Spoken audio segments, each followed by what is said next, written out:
mu by'obusuubuzi Obwakabaka bwa Buganda nga bukolera wamu n'ekitongole kya EBAFOSA oba Ecological Based Approaches to Food Security Assembly wamu ne United Nations Environment Program batandise kaweefube okwagazisa abalimi naddala abavubuka okulima muwogo mu ngeri ey'omulembe. Mu ngeri endala mulimu okwongerawo omutindo ku muwogo alimibwa ng'ekirala kulwanyisa njala n'obwavu mu kiseera kino ekirimu okusoomozebwa mu mbeera y'obudde. Ssaabasajja Kabaka yawaayo yiika z'ettaka 10 ku mbuga e Ssentema kwe basimbye muwogo ekika kya Nase 14 abamu gwe bayita Naro CAS2. Ekika kya muwogo kino National Agricultural Research Organization ekitongoza mu ebyo ebibala ennyo ebitajoogebwa ndwadde za muwogo ate ng'akula mangu. Ensigo egenda okuva mu nnimiro eno eya yiika 10 egenda kuweebwa ab'amasaza nabo bakole emmere eyeeyongerako. Muno ab'amasaza mwe banajja ensigo y'okugabira abantu ssekinnoomu abaagala okulima muwogo ono. Kuba kati abeetaaga okulima muwogo bangi. Buganda yonna kati eyagala kulima muwogo. Ate tujja kusukka waawo tugende mu Bwakabaka obulala.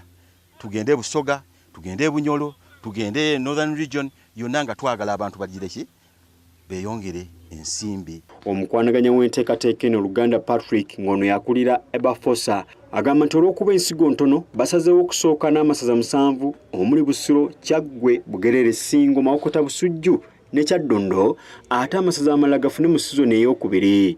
Luganda agamba nti ekigendererwa mu nteekateeka eno kwe kulaba nga buli maka gasimba omusiri gwa muwogo ogusooka byonna okumalawo ekizibu ky'enjala n'okufunamu ensimbi.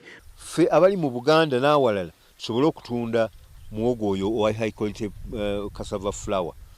Already wetuba tukiyiza obukodyo buno kiba kitegeeza nti Bulwa ejja kufuna cassava amumala muwogo amala okola omwenge gw'engule.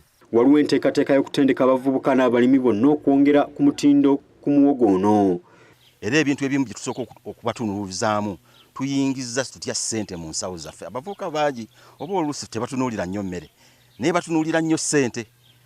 Kati bwe tumala okutegeera nti bo batunuulidde ssente bwe tuba tubasomesa tukijjayo bulungi. Dr. Richard Munanga owa United Nations Environment Program agambye nti ekiseera abalimi okukyusa mu nkola balime ebirime nga muwogo ebitajoogebwa nnyo mbeera ya budde. Then now needs to move from the crops in which they've depended on, whether it is maize or crops that are not climate resilient, and move to crops that are climate resilient, for example like cassava. Cassava is a climate resilient crop, and the beauty of cassava is that it can produce up to about 300 products. Agamba nti ab'omukago omuli UNEP, EBAFOSA ne gavumenti ya Buganda bakolaganye n'ekitongole kya Uganda National Bureau of Standards okusobola okuteekawo enkola enaalungamya omutindo gwa muwogo.